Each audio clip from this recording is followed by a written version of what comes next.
A Rush County man is under arrest for murder after police found human remains during their search for a missing teen.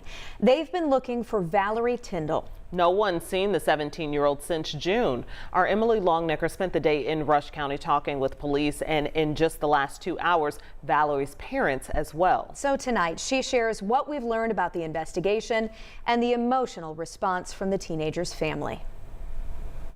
Well, investigators here in Rush County say they discovered human remains on a property belonging to a man who was the boss and neighbor of missing 17-year-old Valerie Tindall.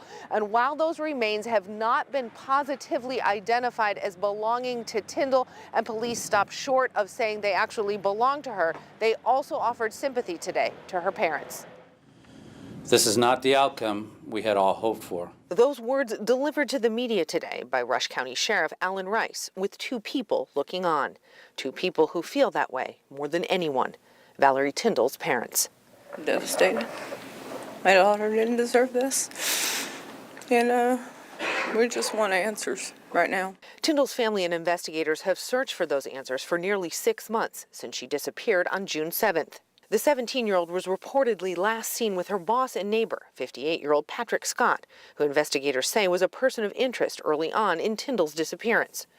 Court records show in late June, Scott was charged with lying to police about seeing Tindall the day she disappeared. His story kept changing, that he went from not seeing her from the day before to he had seen her that day to she had actually worked. Tindall's family says she worked for Scott's landscaping business, and the families were not only neighbors but friends. Her and him had a bond like they were friends. Tuesday, investigators arrested Scott on a preliminary charge of murder after finding human remains on his property, just hundreds of feet from the Tindall home.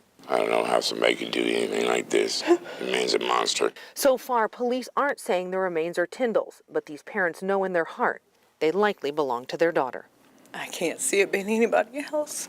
Coming up tonight at 6, we'll tell you why investigators say that this investigation, this case, is far from over. We'll also have a detail from Tindall's parents about how they say Scott was monitoring her phone even before she disappeared. In Rush County, Emily Longnecker, 13 News.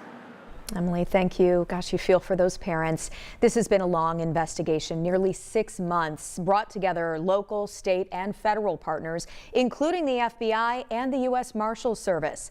Rush County Sheriff Alan Rice said so far, 50 search warrants have been served in this case.